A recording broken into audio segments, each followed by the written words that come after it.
Assalamualaikum warahmatullahi wabarakatuh. Bismillah, alhamdulillah, wassalatu wassalamu ala rasulillah wa ala alihi wa sahbihi wa man walah. Wa la hawla wa la quwwata illa billah. Asyhadu an la ilaha illallah wahdahu la syarika lah. Wa asyhadu anna Muhammadan abduhu wa rasuluh. La nabiyya ba'dahu, amma ba'd. Bapak Ibu, para sedherek jamaah pengawasan sonten siang Ramadan menika, kita lajengaken wawasan kitab Kaifa Nurabbi Auladana, bab Nasaihu Nabawiyatun lil aba wal abna. Nasihat-nasihat kang bersifat saka Kanjeng Nabi kanggone para bapak lan para anak. Kita pundhun iki nasihat ingkang nomor 3 terakhir. Kita badhe maos ingkang nomor 1.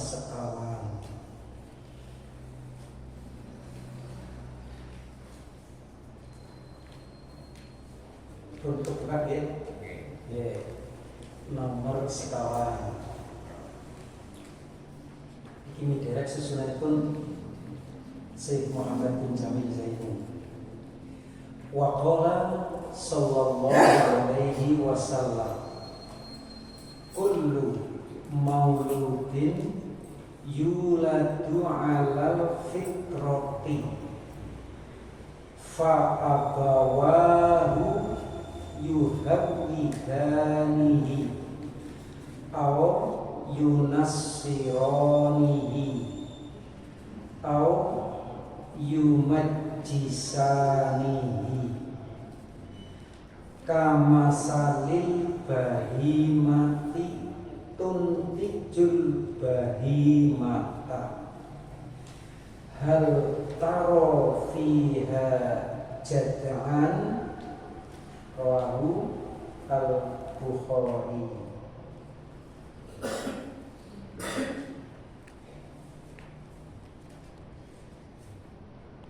Menika umum hadis kullu mauludin, Kanjeng Nabi niku ngendika kullu mauludin, saben-saben bocah sing terlahir, berarti bayi terlahir, yuladu alal fitrah, terlahir dalam keadaan fitrah, terlahir di atas fitrah. Saben-saben bocah terlahir dalam keadaan atau di atas fitrah.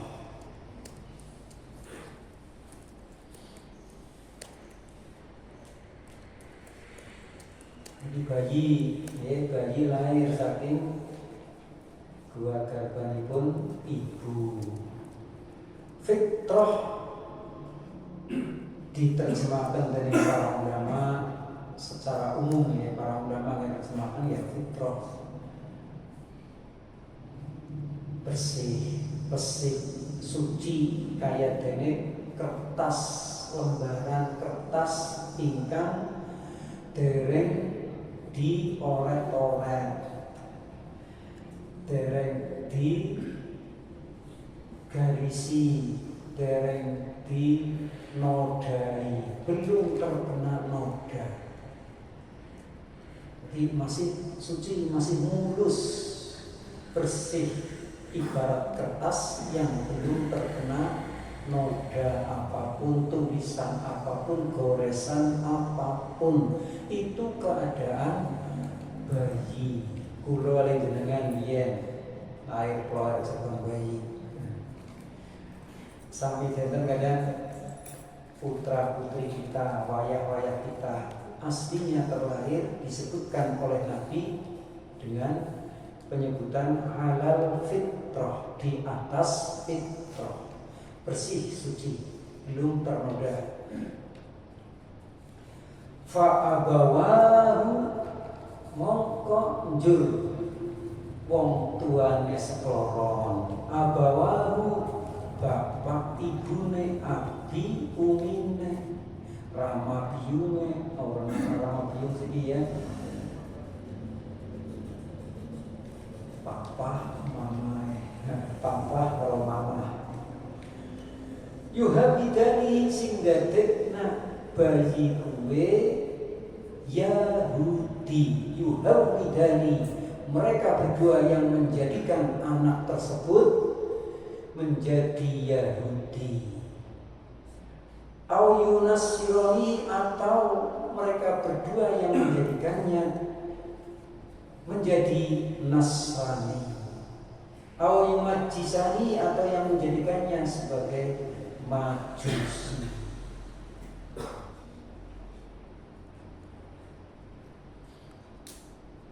Tang mriki boten dipun sebutaken menjadikannya sebagai Korea, Jepang,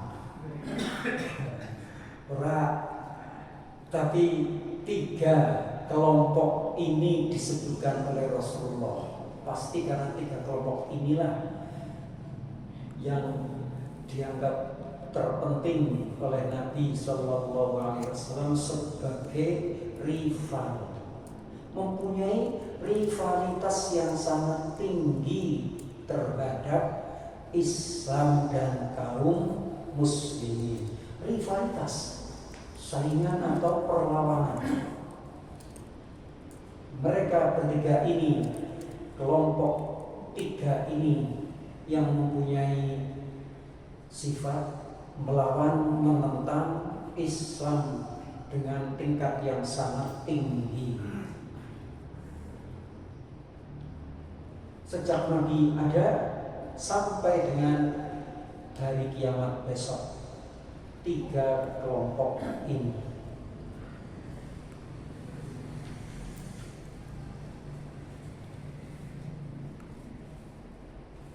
Jadi sekali lagi, fa'abawahu yuhabidanihi, maka kedua orang tuanya yang menjadikan anak tersebut menjadi Yahudi atau menjadi Nasrani atau menjadi Majusi. Lajeng Rasulullah maringi tamsil, perumpamaan. Kama salil bahimati, perumpamaane kuwi kaya hewan ternak raja kaya. Bahimah itu kalau saya artikan dalam bahasa Indonesia, raja kaya.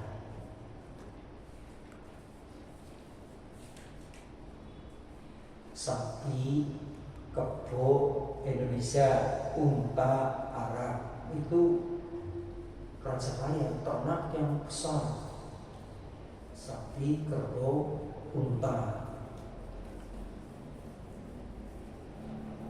Tuntijul bahimah, yang melahirkan bayinya, bayi sapi jenengane pedet, bayi kebo gudel, bayi unta kiocong, siapa sing ngerti? Onten boten sing riksa jenengane bayi unta apa? Sing saben dina mengarep dipahami. Pedet unta lah gampangnya ya. Mereka terlahir dalam keadaan utuh, ora cacat. Mulane Nabi ngendika al taro fiha jadran, apa kamu lihat pada bayi-bayi ternak itu suatu cacat?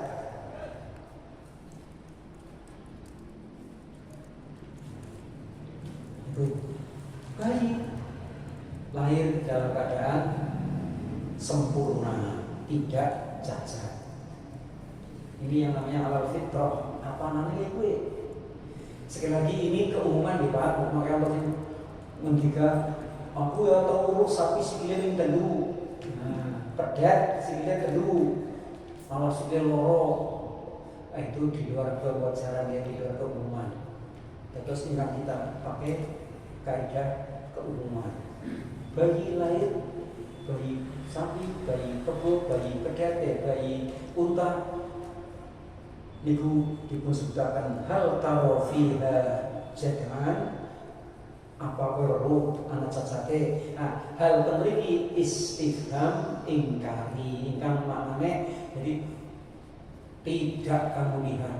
Nah, itu tidak kamu lihat pada bayi-bayi hewan itu suatu cacat apapun.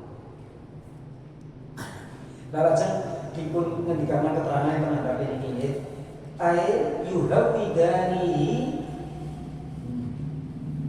yuhawidanil mauluda ba'da an khuliqal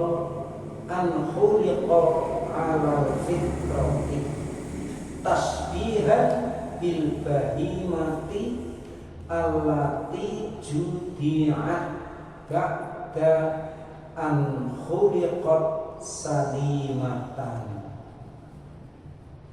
Diterangkan penjelasan hadis ini secara ringkas. Yuhawidanil mauluda, kedua orang tuanya menjadikan si anak al-maulud, anak yang terlahir, bayi.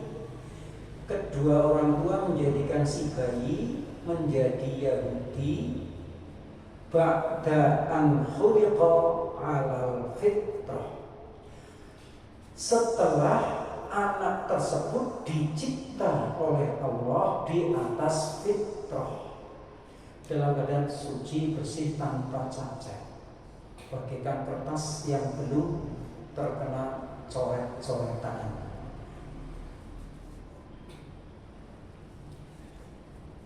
Tasbihan bil bahimati diserupakan dengan bahimah.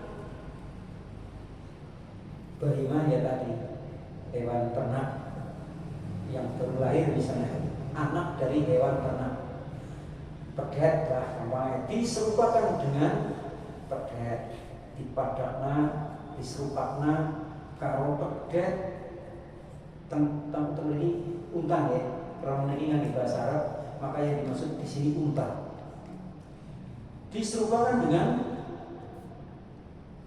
unta yang melahirkan anak, allati judi'at, yang disobek, diiris kupinge. Judi'at itu terhadap itu judi'atil bahimatu, itu nggak ada pakai tangan. Diiris kupinge, kowe tegese kupingan udunuha, diiris, disuwek kupinge.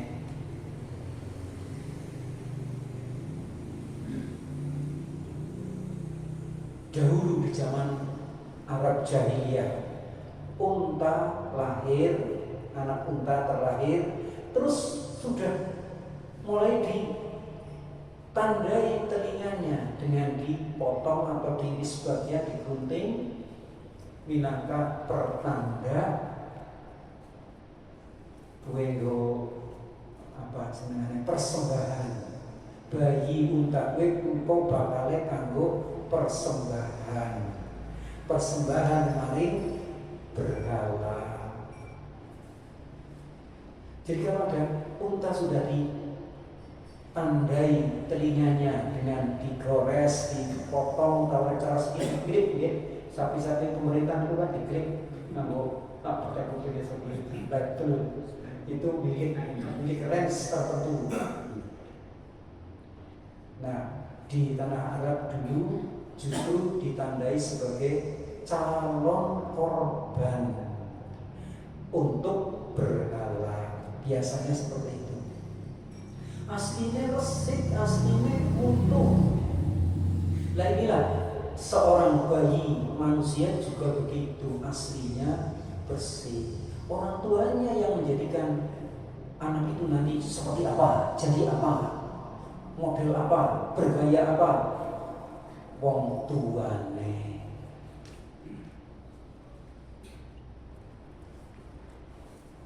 maksud malih teng dhuwur fa abawahu yuhawidani, maka kedua orang tuanya yang menjadikan anak ini menjadi Yahudi, Nasrani lan Majusi. Menika yang dua adalah ahlul kitab, Yahudi dan Nasrani. Innal ladzina kafaru min ahlil kitabi wal musyrikina, terus apa? Fi nari jahannam khalidina fiha ulaika hum syarrul bariyah.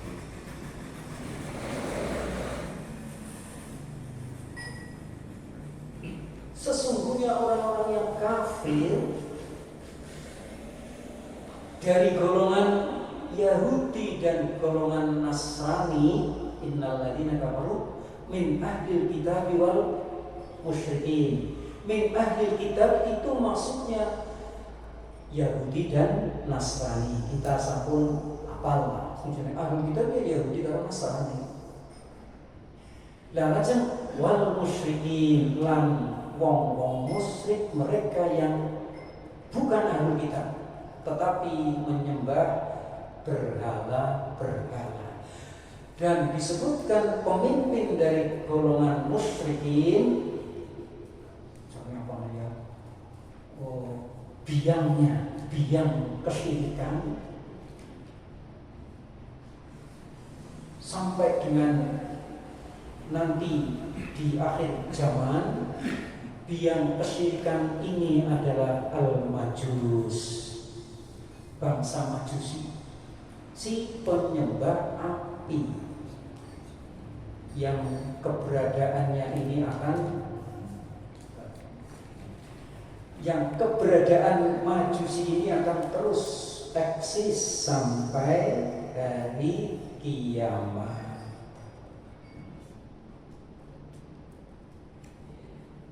Jadi yang dua ahli kitab Yahudi dan Nasrani. Nah, wal musyrikin dan orang musyrik ini yang dipimpin oleh Majusi yang menyembah api.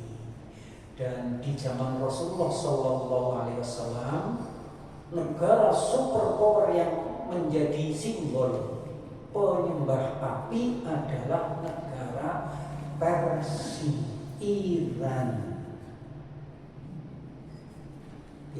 Irak ya, jajarannya beneran Iran.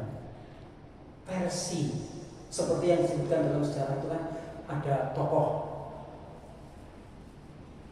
sahabat yang bernama Salman Al-Farisi. Ini Salman si bangsa Persia, dudu Salman sekang Paris, dudu Al-Farisi itu Persia. Dia tokoh, dia anak dari pendeta agama Majusi. Itu contoh ulama yang bernama Salman Al-Farisi itu berasal dari keluarga pendeta Majusi yang dicetak untuk menjadi kiai Majusi tanpa bapak ibunya. Nah ini bapak ibunya. Tapi kalau perjalanan hidayah sampai kepada Salman Al-Farisi dari agama Majusinya yang ada di Iran sana, di Persia, Iran. Kemudian dia tidak puas dengan tata cara peribadahan menyembah api, maka dia kemudian melakukan penjelajahan merantau melawan buana, belajar agama di agama-agama yang lain sampai kenal dengan pendeta Nasrani. Dia mulai jatuh cinta dengan agama Nasrani. Kenal dengan agama Nasrani inilah yang menyebabkan Salman jadi tahu bahwa akan ada nabi akhir zaman yang muncul di negeri Arab Mekah dengan membawa agama Islam, namanya jelas Muhammad Ahmad, ciri-cirinya begini sampai akhirnya Salman kemudian melakukan perjalanan religi, perjalanan religi, meninggalkan kampung halamannya, kemudian mencari Nabi tersebut di Mekah. Itu Salman Al-Farisi.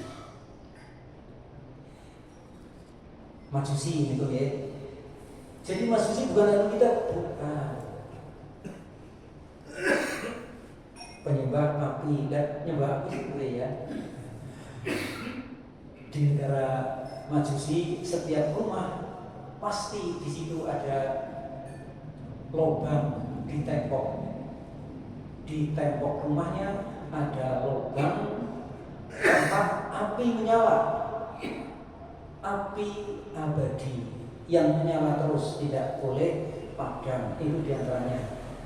Mereka mengagungkan api. Nah, jadi berhalanya ya api. Itu istilah menyembah selain Allah itu disebut beragama wasaniyah. Wasani itu ketika seseorang beribadah kepada selain Allah, maka selain Allah disebut berhala. Maka agamanya wasani atau wasaniyah, sebagaimana yang dihadapi oleh Rasulullah SAW ketika diutus berada di tengah-tengah negeri Mekah, negara yang kental dengan agama wasaniyah. Ada yang menyembah malaikat, ada yang menyembah matahari dan bulan, ada yang menyembah kayu batu, ada yang menyembah nabi dan menyembah orang soleh dan banyak yang lainnya. Maka sesembahan selain Allah disebut berhala. Tetapi kedatangan dengan ini istilah. Kangge membedakan apakah patut seorang atau malaikat disebut berhala karena disembah-sembah disebut berhala, patutkah dia? Nah ini enggak boleh malaikat dan nabi disebut berhala walaupun disembah oleh manusia. Jibril disembah oleh orang-orang Arab dan juga secara keseluruhan para malaikat dengan diberi gelar putri-putri Allah, maka mereka dijadikan sebagai Tuhan-Tuhan. Dalam keadaan yang seperti ini, para malaikat tidak ridho dan tidak akan suka dijadikan sebagai saingannya Allah. Niddan, dijadikan niddan. Itu kemarin di atasnya itu di nomor 2. Para malaikat dijadikan sebagai niddan, enggak suka, maka enggak boleh malaikat-malaikat itu kita labeli dengan nama berhala. Nabi Isa, Nabi Uzair dipertuhan oleh manusia. Nabi Isa tentu saja oleh orang-orang Nasrani dipertuhan. Nabi Uzair dipertuhan juga oleh orang-orang Yahudi. Tapi mereka tidak bisa disebut berhala karena mereka tidak ridho, tidak suka. Nah makanya yang namanya berhala itu sesembahan-sembahan yang disembah-sembah selain Allah. Tapi tidak semua disebut berhala karena ada ketika itu makhluk hidup dan tidak hidup maka tidak boleh disebut berhala. Seperti para nabi atau orang-orang soleh, seperti Maryam itu kan dipertuhan menjadi Maria. Sebutannya Bunda Maria. Nah itu kan dipertuhan. Kembali ke istilah wasaniyah, wasanun itu berhala. Patung-patung, arca-arca, pohon-pohon yang disembah-sembah itu namanya berhala. Kuburan-kuburan, makom-makom yang disembah-sembah itu namanya berhala. Cincin akik yang dipertuhan itu namanya berhala. Keris namanya apa? Senjata-senjata orang Jawa ketika ada disembah-sembah, lakukan ta'abudiyah pada benda-benda itu, maka itu namanya berhala. Ajarannya atau istilah agamanya disebut wasaniyah, aliran berhala. Berhalaisme atau dalam bahasa yang lebih internasional namanya paganisme. Orangnya disebut paganis, berhalais, wasani itu sama. Ini Pak Bu, patung sinang kreweng ya kan, patung manuk peking. Segede apapun sampai sekarang menurut saya derek dados berhala. Tapi urungan namanya jeni nang ngomong kok. Urungan namanya jeni. Tapi mungkin gede sinten pinggire jenengan wis dadi berhala, mungkin bae gede disebut wit angker. Itu berhala bagi orang yang melakukan ta'abudiyah di pohon itu.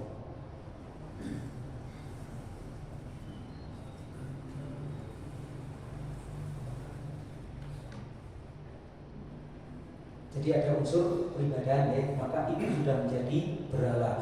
HP kita sudah menjadi berhala apa belum? Ini pertanyaan modern. Ya, kalau diperlakukan melampaui batas iya, tapi kalau jadi berhala ya belum.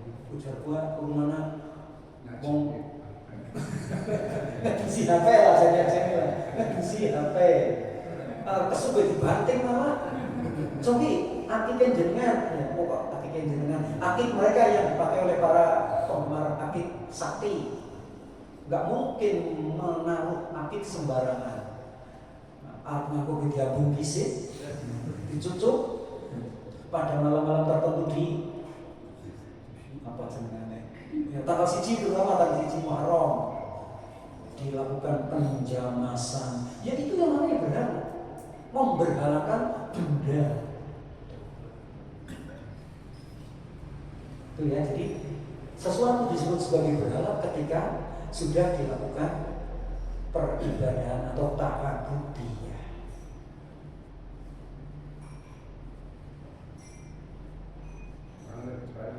Oke. Hubungannya ini kali hadis kulo mautin begini, itu kan berarti orang tua supaya menjaga kefitahannya tentang ini. Nanti kan larangnya sebenarnya apa itu? Tetap mau terjadian, beribadah. Pertanyaan masalah hadis ingkang diterangkan sing kullu mauludin yuladu ala fitrah. Berarti pemahaman pula ini kan biasa tidak menjaga kefitrahan itu lahir ya. Artinya ajaran Yahudi, ajaran Nasrani. Dan menawi lahirnya fitrah. Nah, kejadian 10 tahun lahir daerah itu waktu alim itu nggih rajin ibadah. Manut kali wong tua ning barang di sekolah akan kuliah teng Jogja niku butuh HP kali motor. Lah utang wong tuane njaluk ora dituruti. Nah, mungkin orang tuanya cuma punya rumah sawah satu supir yang udah orang cukup. Saya tuh orang tuanya memang petani. Nah, tahu-tahu lari itu pun bukan dari cinta lah. Demenan kali yang masuk. Karena si ya biasa orang Nasrani kan gitu jadikan. Padahal dia sama kebutuhan motor dan HP. Si laki-lakinya saya belikan HP dan motor asal mau jadi istri saya. Nah akhirnya si wong tua itu bukan saja nuruti si lari itu mengikuti pacarnya. Akhirnya nikah secara Nasrani karena sudah diberikan HP, dicukupi motor. Dan itu kan perlu takokaken niku kali hadis keninggil sing menang niku. Wa rajulun rangin bi ahlihi. Ternyata kan bukan boten saged niku, dan niku wonten pertanggungjawabannya boten laren niku. Sak samunipun laren niku dadi mendasari Islam nikah cara Solo. Dan iki tambahan malih saking pendapat kula. Umpami laren niku menikah punya anak satu bayi kecil, orang tuanya tiba-tiba kecelakaan.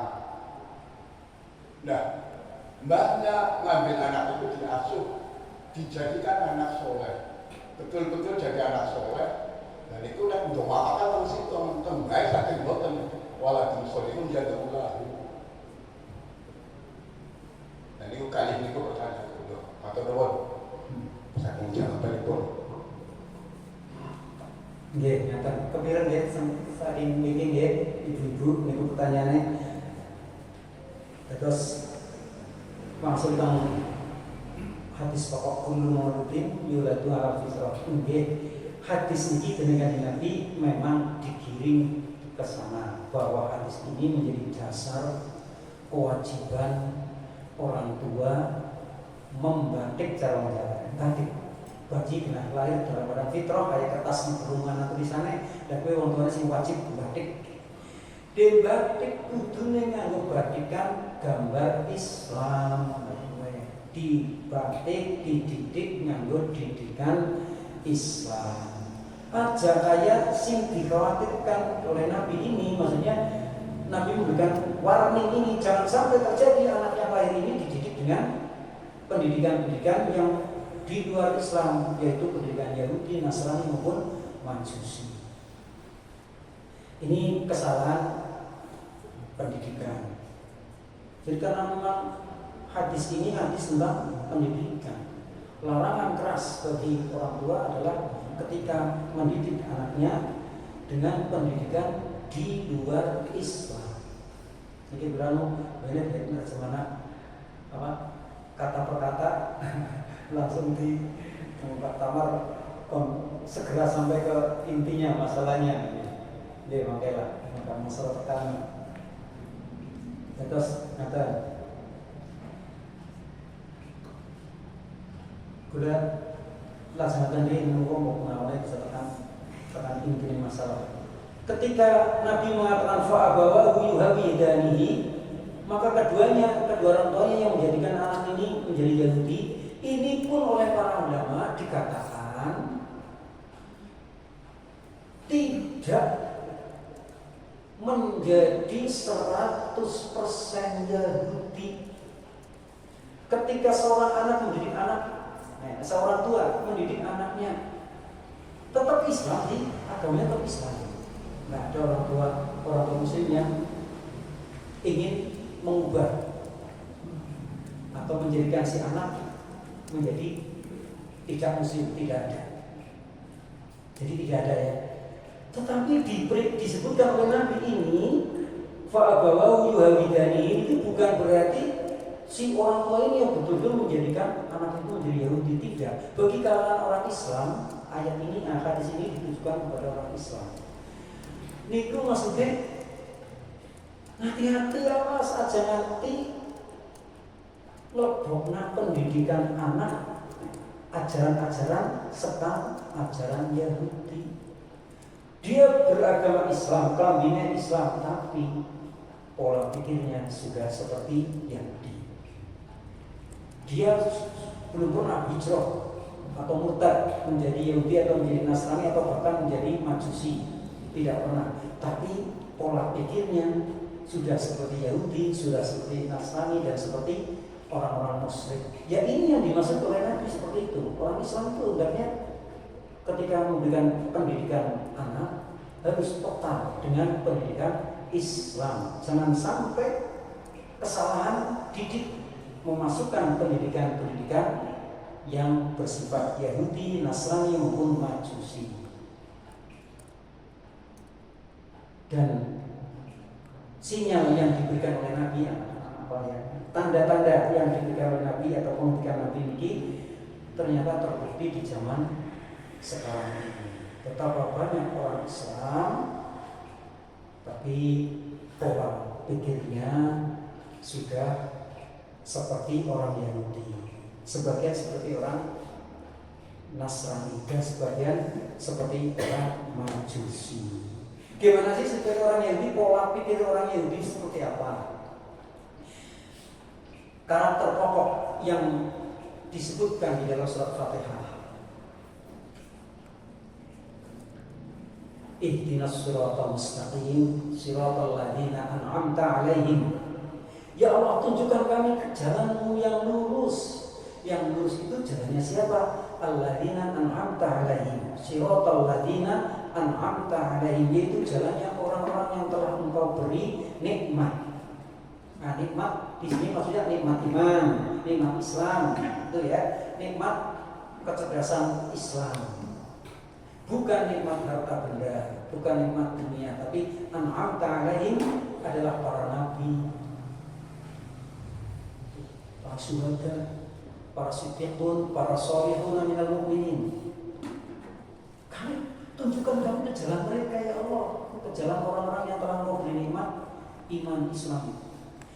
Ghairil maghdubi 'alaihim, bukan jalannya orang yang maghdubi 'alaihim, dimurkai, orang-orang yang dimurkai oleh-Mu. Maksudnya itu bukan orang-orang yang, bukan jalannya orang-orang yang Engkau murkai. Al-maghdubi 'alaihim, para ahli tafsir menyebutkan mereka adalah orang Yahudi.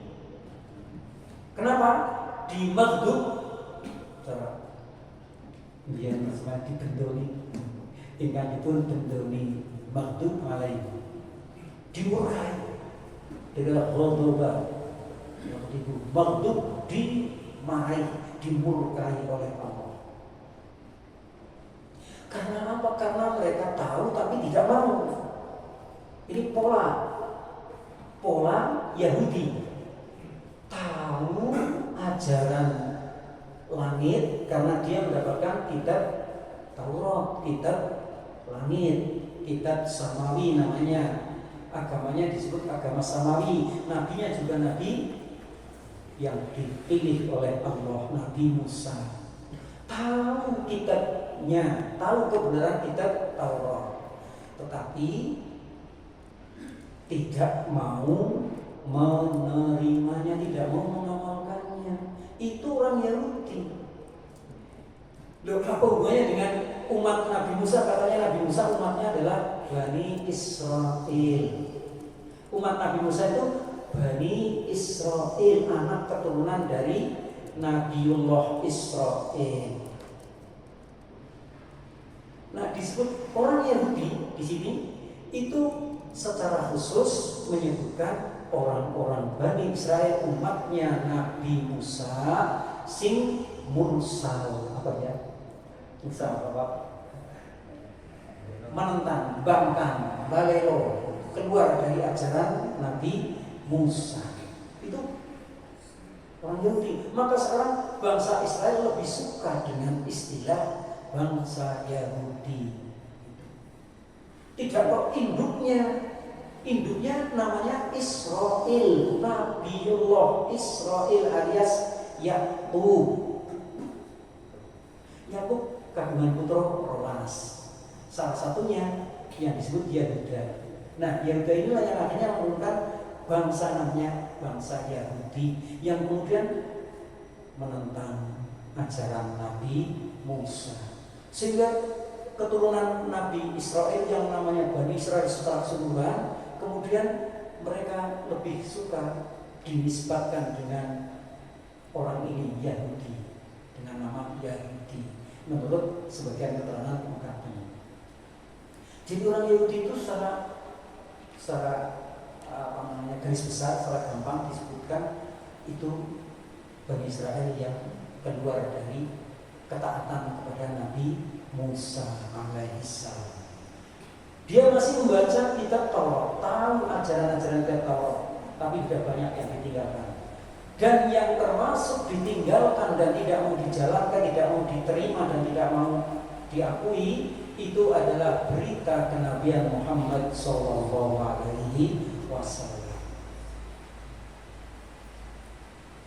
Kenabian Muhammad, agama Islam dan Al-Quran yang diturunkan kepada beliau ini ditolak oleh bangsa Yahudi. Sampai dalam sejarah tentang Yahudi Madinah.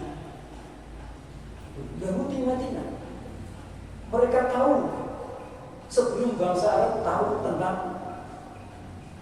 Nabi yang akan muncul yang bernama Ahmad atau Muhammad. Bangsa Yahudi Madinah sudah lebih tahu dan dia sudah menunggu-nunggu munculnya Nabi tersebut.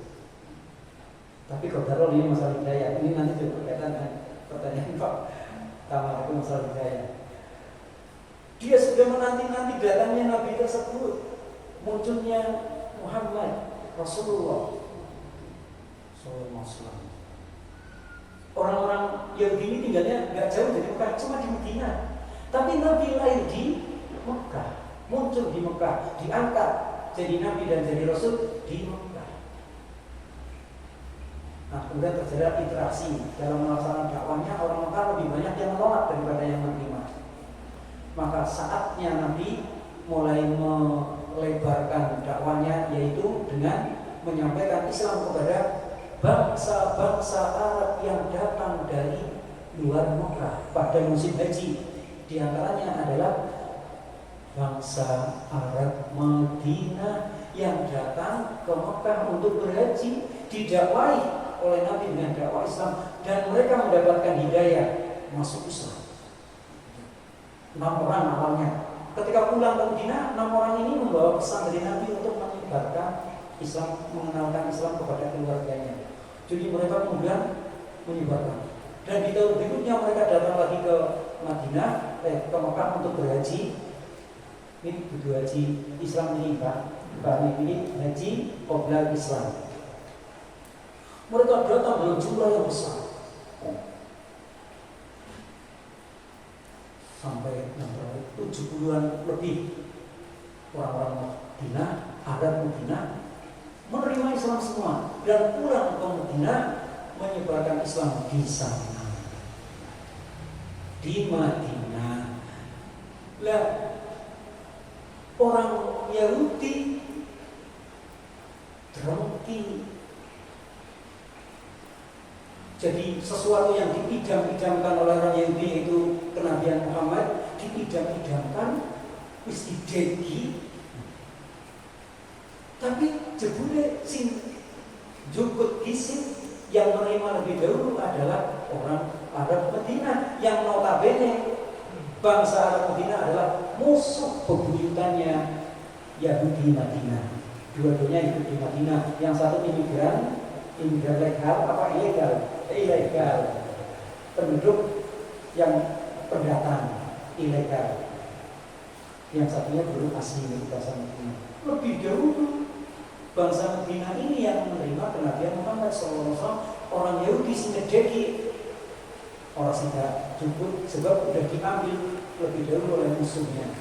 Jadi benci, dengki, kebencian sehingga disebutkan wamah talafah.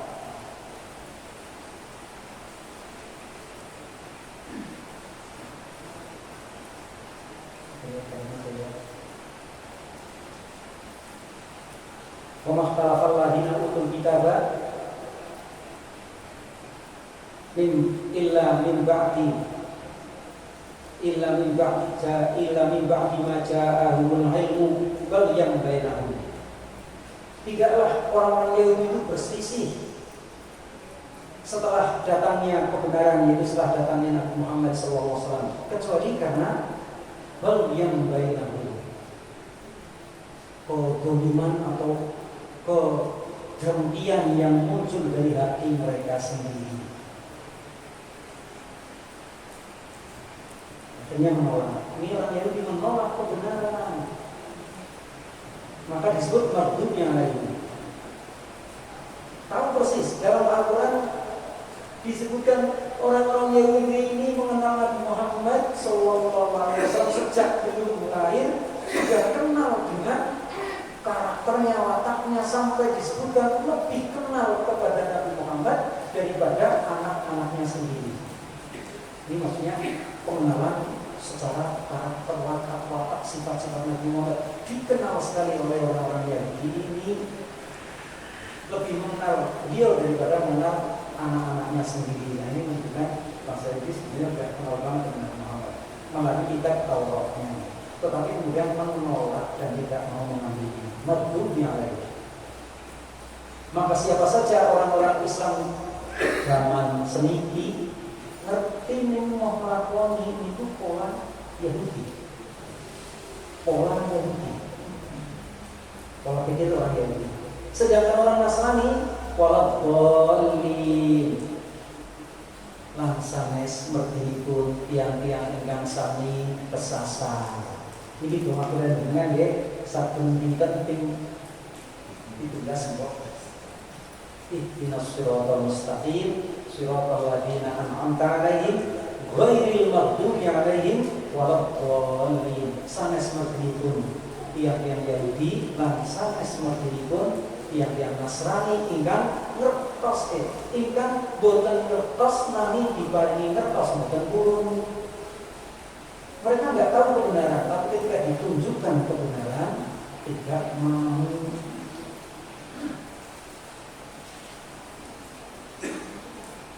Ini karakternya orang-orang Nasrani, tidak berilmu, tapi ketika diberikan ilmu tidak mau.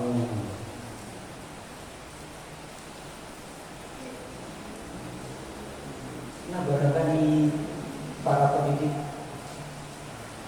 zaman sekarang mudah-mudahan sih kira dengan orang lah ya, orang tua kepengen anaknya tetap jadi orang Muslim, tapi aja jadi orang Muslim sih aja jadi orang Islam sih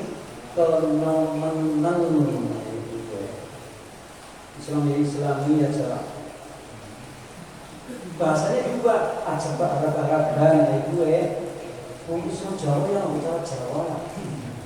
Ayo ya agama Islam tadi agama Jawa ya diuri budaya leluhur kita, diuri budaya leluhur. Jadi Islamnya ajakan mana?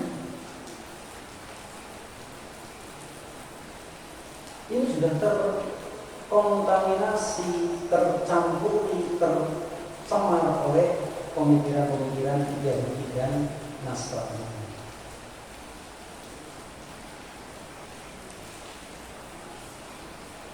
Kemudian Majusi yang ada di Indonesia itu animisme ini loh yang sulit sekali dihilangkan. Majusi, api itu seperti Tuhan, benda mati dianggap mempunyai roh, dan roh itu sebagai simbolnya adalah api, apinya murung terus, nyala terus. Ketika kita menganggap benda-benda itu semuanya mempunyai nyawa dan mempunyai kekuatan, animisme, dinamisme, maka ini adalah penjelmaan dari Majusi yang dulu. Majusi.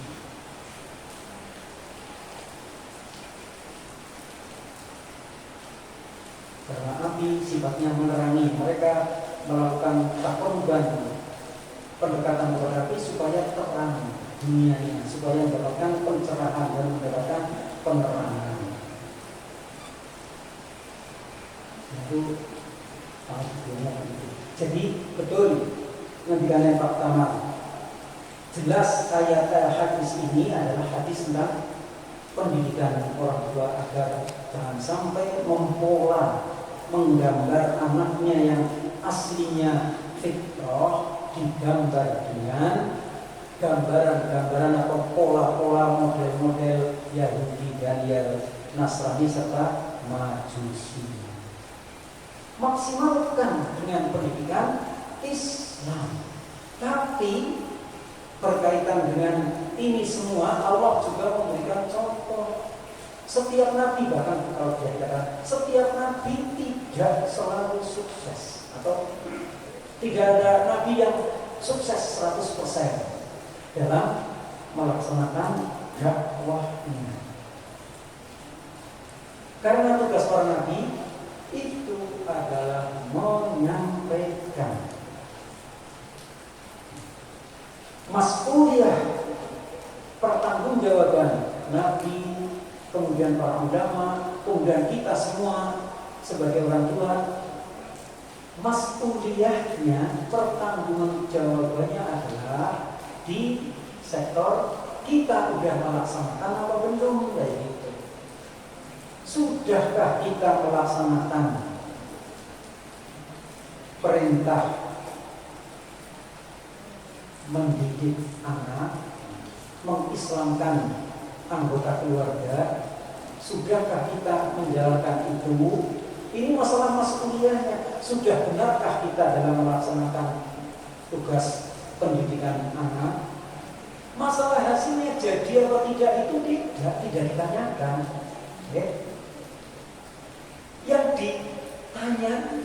Yang ditanyakan itu adalah sudah menjalankan atau belum, sudah atau belum. Gitu. Bukan masalah hasilnya. Karena hasil itu hak prerogatif Allah, berada dalam wilayah hidayah taufik Allah. Jadi manusia berusaha, Allah yang menentukan. Sehingga dicontohkan pada setiap nabi, taruhlah Nabi Adam, manusia pertama yang menjadi nabi. Apakah semuanya lulus? Tidak. Pada tingkat anak, belum sampai tingkat cucu, Qabil menjadi anak yang durhaka. Qabil durhakanya gimana? Gampang, bojo karo kembarannya Habil menolak sistem persilangan yang dipakai pemilihannya sih, jadi ya anak atau anak. Cara persilangan perkawinan pernikahannya seperti itu. Kembarannya Qabil dijodohkan karo kembarannya Habil. Jadi Adam itu menurunkan Hawa itu melahirkan setiap lahir sepasang laki-laki, kembar laki-laki, itu untuk kita dijualkan harus 40 pasang. Menurut riwayat-riwayat ini lihat yang sudah berbeda-beda. Tapi yang pasti setiap lahir sepasang laki-laki, perempuan, laki-laki, perempuan. Maka Nabi Adam memerintahkan pernikahannya dengan silang. Kembarannya dari Qabil didhawuhi nikahi kembarannya Habil. Habil didhawuhi supaya nikahi kembarannya Qabil. Kenapa Qabil tidak mau? Dan ini keterangan alasan manusiawi. Kembaran keluarga kembaran keluarga main kembarannya Habil. Kira-kira cocok orang senang. Tapi inilah sifat membantah perintah Nabi, perintah Bapak Ibu. Itulah Adam. Apakah Adam tidak mendidik? Ya mendidik, tapi tidak semuanya berhasil. Apakah Adam jadi salah? Enggak, tidak disebut sebagai kesalahan karena sudah mendidik, sudah melakukan instruksi wahyu. Jadi itu Adam sudah melakukan instruksi wahyu. Dia juga bisa baru kayak Qabil, juga bisa baru kembarannya Habil. Habil juga bisa baru kembarannya Qabil. Itu instruksi wahyu dan dijalankan. Orang gelamnya ya, nah itu sudah lepas dari pertanggungjawaban. Berikutnya yang Nabi berikan Nuh alaihissalam. Sinten putranya Nuh sembangkan Kan'an. Tapi itu tidak dibebani dosa atas pembangkangan putranya yang yaitu Kan'an. Nabi Ibrahim sinten bapake beranak bapake Azar malah menjadi tokoh antagonis. Ketika Nabi Ibrahim melawan penyembahan berhala, melawan berhalaisme yang agama berhalaisme ini dilindungi, di backup oleh kerajaan, menuju raja, namun kok malah bapaknya statusnya jadi tukang gawe tato. Nabi Muhammad SAW dalam hal keluarga bukan anak ya, bukan istri, tetapi pamannya yang mewakili bapak. Abu Thalib itu bagaikan ayah bagi Nabi SAW.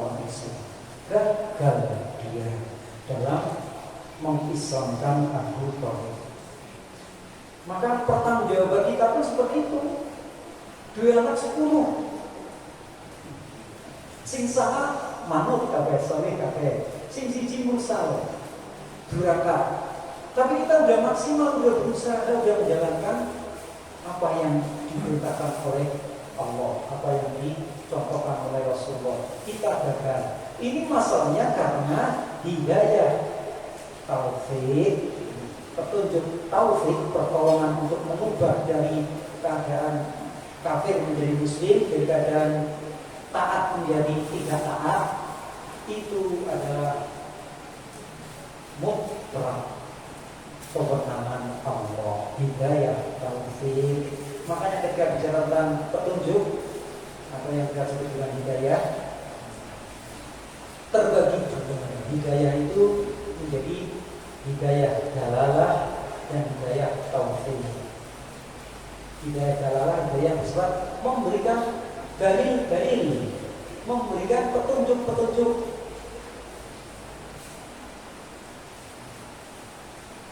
Yang kedua, hidayah taufik, yaitu kemudian dipasangkan, dicocokkan antara ilmu dengan amalan.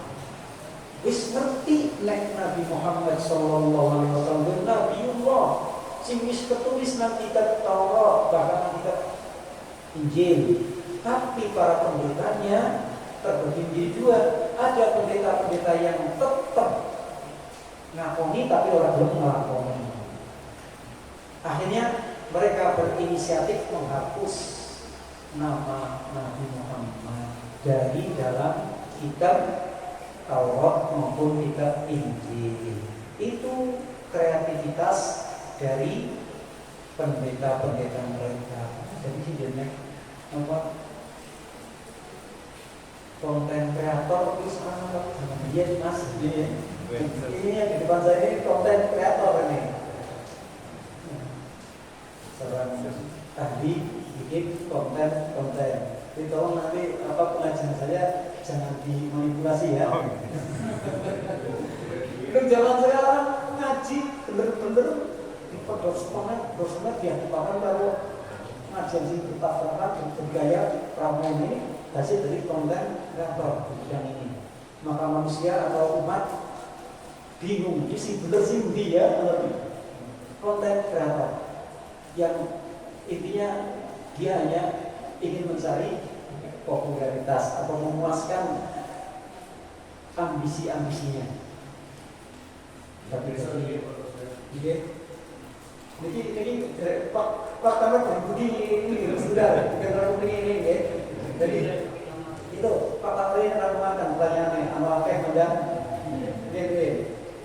jadi ketika seseorang gagal dalam mendidik anaknya, ditakoni orang mas kuliah dimintai pertanggungjawaban apa orang, dimintai pertanggungjawabannya adalah usaha yang dia lakukan, seberapa banyak, seberapa kuat usaha dia dalam hal mendidik anak. Itu. Jadi udah gugur kewajibannya, pulau dengan gugur kewajibannya. Ketika kita sudah mendidik anak dengan didikan yang benar. Adapun anak ini berhasil atau tidak, ini kan masalah hidayah taufik. Yang sekali lagi Allah yang punya hak di situ. Nabi Nuh gagal sama 1 tahun. Jadi dakwah esok sore awan ini setiap jam setiap saat digunakan untuk dakwah. Dia gagal, artinya tidak 100% mulus. Bahkan ada nabi yang tidak punya pengikut siji-sijian. Nabi Yunus awal-awalnya nggak punya pengikut, sama sekali nggak punya pengikut, sampai putus asa nyemplung segera ya di paman Ipak. Itu awal mula Nabi Yunus gagal, tapi karena mendapatkan dukungan dari Allah, dicoba dengan berbagai sedang, akhirnya pulang kembali ke kampung halamannya, meneruskan dakwahnya, dan Allah membuka hati para pengikutnya. Akhirnya Nabi Yunus mendapatkan pengikut.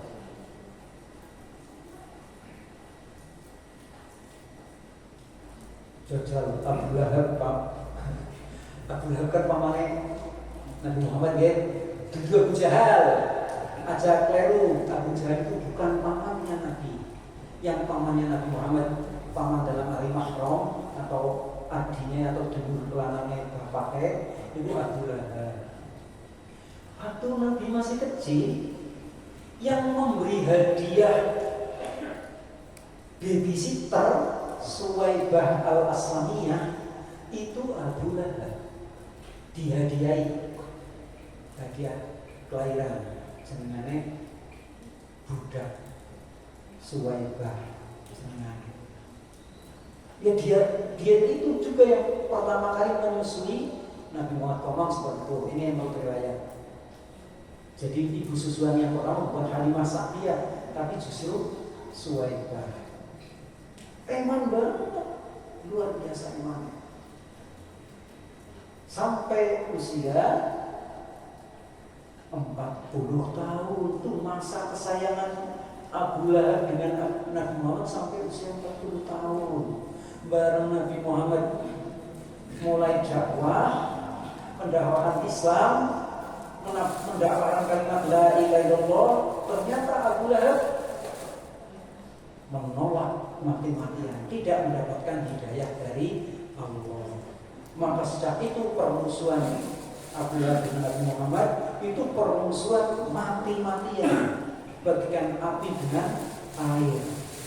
Itu nuduhnya secinta apapun seseorang, ketika terjadi dakwahnya berbeda, bisa jadi seperti Abu Lahab. Kecintaannya berubah menjadi kebencian. Istrinya Abu Lahab yang jenenge siapa? Murah apa Arwah, si jenenge Ummu Jamil, sing disebut Hammalatul Hatab, nasihat tabrak, tabrak dia dari laki-laki, Hammalatul Hatab, wamratu, ini wamratu fijida adum minal. Hammalatul Hatab, si pembawa kayu bakar. Itu tukang lepek, tapi pemfitnah, pengadu domba. Dia nggak mau menyebut Muhammad, diwarik.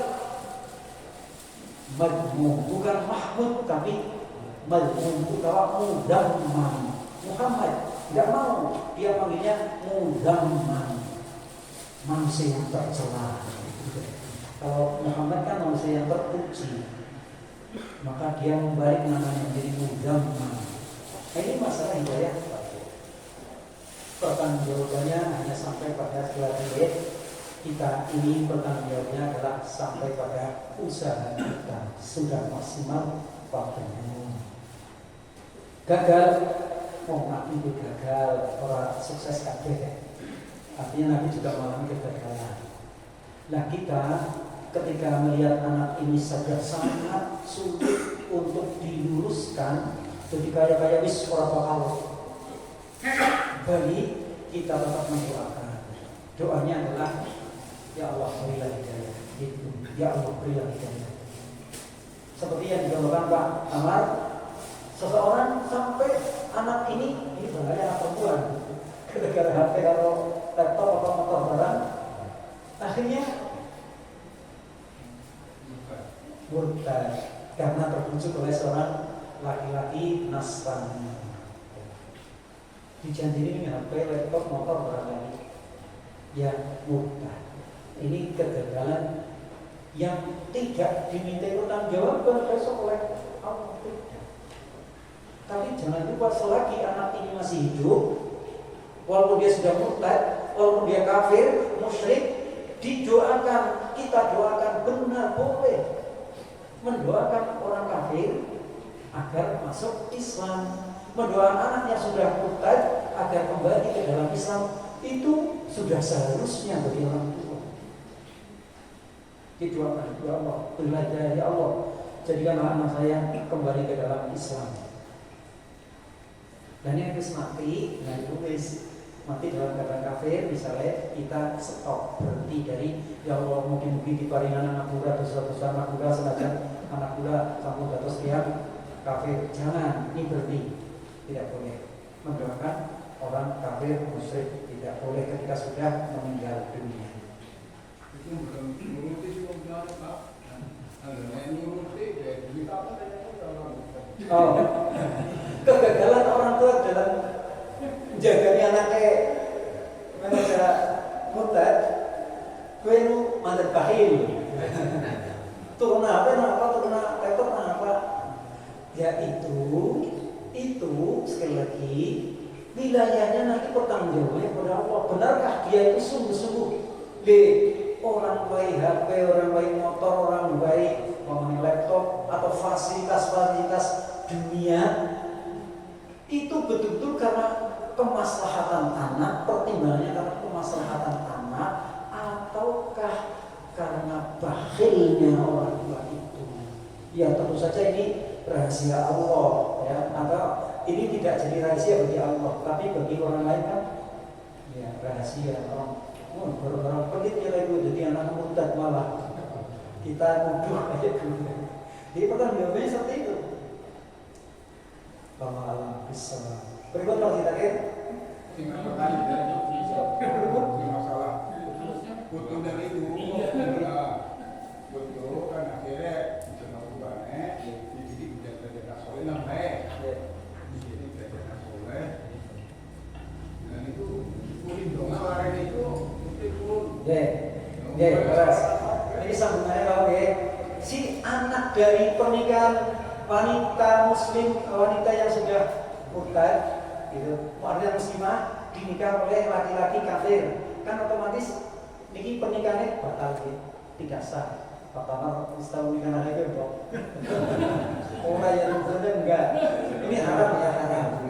Satu, kalau wanita ini tetap beragama Islam, pernikahannya dengan si laki-laki non-Islam walaupun dia dari ahlul kitab Nasrani tetap zina.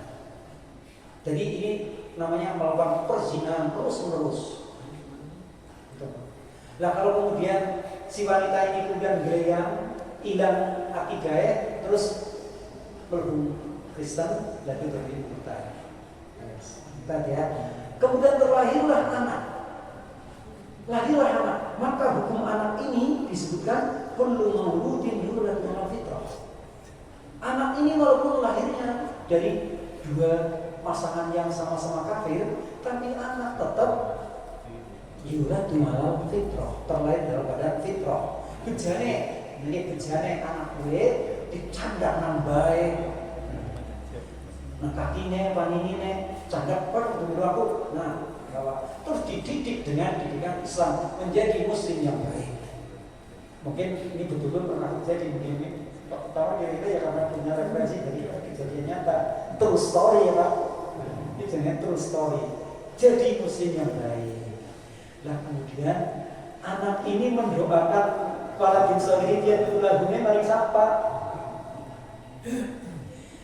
Seandainya yang mendidik itu orang tuanya, atau seandainya orang tuanya tetap menjadi orang muslim, maka yadulahunya tetap,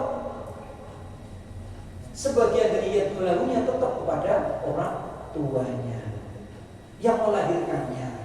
Tapi ketika karena yang melahirkan ini adalah orang-orang kafir, maka doanya anak ini adalah kepada yang telah berjasa, kepada yang telah berjasa. Berjasa apa? Baik, ya udah jadi anak yang baik. Dalam arti hasil tanaman tandurannya membaik. Tapi kalau mau jadi paling baik ya itu baik itu. Nah, itu jadi wali-wali dayane kepriye gue ini ketika ayat itu Allah maghfirli wali-wali daya warahmatullah kama rabbayani shaghira niki kan dawuh anak bermakna mari wong tuane loro sing pada muslim. Jadi Allah mafili wali-wali daya lan wong tua sekolah. Ki kasus teks ini untuk anak dengan kedua orang tua yang melahirkannya yang sama-sama muslim. Nah kalau sudah tidak sama-sama muslim ya sudah tidak mendoakan seperti itu. Tapi terus doa itu ya doa dengan konteks yang berbeda, dengan teks yang berbeda. Ya, misalnya orang sama bahasa Arab sih nganggo bahasa Jawa doa mari bayar. Siapa saja yang telah berjasa kepada gurunya, kepada siapa saja yang telah berjasa bagi dirinya. Bahwa misalnya wali-wali daya itu kena konteksnya kepada kedua orang tua.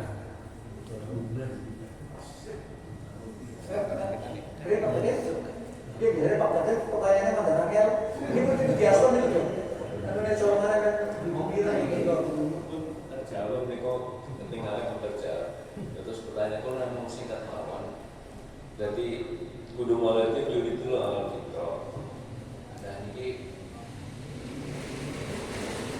tiap slide dari mengarahkan kemana dia ujian atau apa nasrani apa sih imajinasi lalu tapi ini kok tinggal putranya sing alit tinggal ngomong ya padahal ini kok bingungannya ini kok punya sing ngandung melahirkan ini kok kafir dan itu apa putranya fitro Islam fitro menunjuknya Jadi tadi disingkat bayi atau anak-anak yang belum balik meninggal dunia itu dia nanti di akhirat menuju wong tuane sing muslim apa sing kafir gitu mana kayak bayi lahir atau sampai belum akil balik dia kan belum mendapatkan catatan amalan belum diberi. Nah gue sama gue itu baik atau buruk catatannya melu wong tuane sing ditulis pakai kawit cilik wis kurang ajar. Ki wong tuane sing dosa. Nggih, wong tuane dosa. Sebab orang ngarah-ngarahna, nek wong tuane ora ngarah-ngarahna. Ini wong tuane ngarah-ngarahna banget dilalah benar. Qadarullah ya, dilalah itu qadarullah. Bocah tetap usaha baik, maka insya Allah hukuman bagi orang tua ini akan terhapus atau makfu dimaafkan. Sekarang si anak belum akil balik meninggal dunia mati. Wong tuanya sisi muslim sisi kafir. Kan bisa saja bapaknya muslim, ibunya Nasrani. Kayaknya bukan. Bapaknya muslim, ibunya Nasrani. Kayaknya bukan. Kayaknya wong lanang bojo karo wong wadon Nasrani. Wong lanang muslim bojo karo wong wadon Nasrani. Kena nek karo wong Buddha Hindu ora kena. Ingat, bolehnya laki-laki menikahi wanita lain itu wanita ahlul kitab. Bukan Yahudi dan bukan Hindu dan Buddha. Ahlul kitab itu Yahudi karena Nasrani, bisa orang Yahudi, anak Nasrani, Kristen, bukan Kristen Protestan, bukan Kristen Katolik, bukan Kristen apa maning, tetap ahlul kitab. Maka secara hukum, wal muhsanatu minal ladina utul kitaba min qablikum idza ataitumuhunna ujurahunna. Dan wanita-wanita dari ahlul kitab sebelum kamu, apabila kamu telah membayar maharnya, boleh. Jadi laki-laki boleh. Nah, bukan ini. Selamanya tidak masuk Islam, ya tetap begitu. Tapi tetap hukum bolehnya boleh. Mau baik bareng putrane mati, anak mati itu tempatnya di surga. Ini pendapat pertama. Anak mati, bagaimanapun juga kedua orang tuanya, anak ini belum akil balik, mati meninggal dunia, maka tempatnya di surga dan menjadi perhiasan surga. Itu yang disebutkan seperti mutiara surga untuk bocah-bocah bayi-bayi pertama itu. Pendapat yang kedua adalah tergantung wong tuane. Nek bocah gue bocah anak wong muslim, yang melu wong tuane masuk nang surga. Lah nek bocah gue anak wong kafir cilik sebagai anak orang kafir mati, ya melu wong tuane sing kafir tempatnya di neraka. Ini pendapat yang kedua. Tapi sebagian ulama mengatakan yang lebih logis, yang lebih benar adalah anak itu perlu mauludin yuladu ala fitrah. Itu bersih suci ketika meninggal dunia, maka dia tetap tidak membawa dosa. Satu itu. Yang kedua, catatan dosa ataupun catatan pahala itu ketika anak sudah akil balik. Ketika anak belum akil balik, maka tetap ini masuk dalam kategori yuladu ala fitrah. Dia berhak masuk surga, tidak berhak disiksa. Dengarkan ya, tidak berhak disiksa. Wallahu a'lam bishawab. Mana yang dibuat itu untuk sebagian ulama yang lebih kuat adalah pokoknya bocah mati ya wis kudu surga. Walhamdulillah. Dan ini wallahu a'lam bishawab. Putra jarian setelah puasa kok sing asli-asli. Padahal mereka punya kewajiban puasa, tapi bisa puasa dan bagus puasanya, bisa sholat, bisa apa? Ini ganjarin jenengan, ganjarannya gue bilang orang buat diganjar sama sekali, diganjar di pahala, tapi pahala dari usaha orang tua, maka orang tuanya yang mendapatkan pahala. Itu tinggal sore kata usaha yang tua.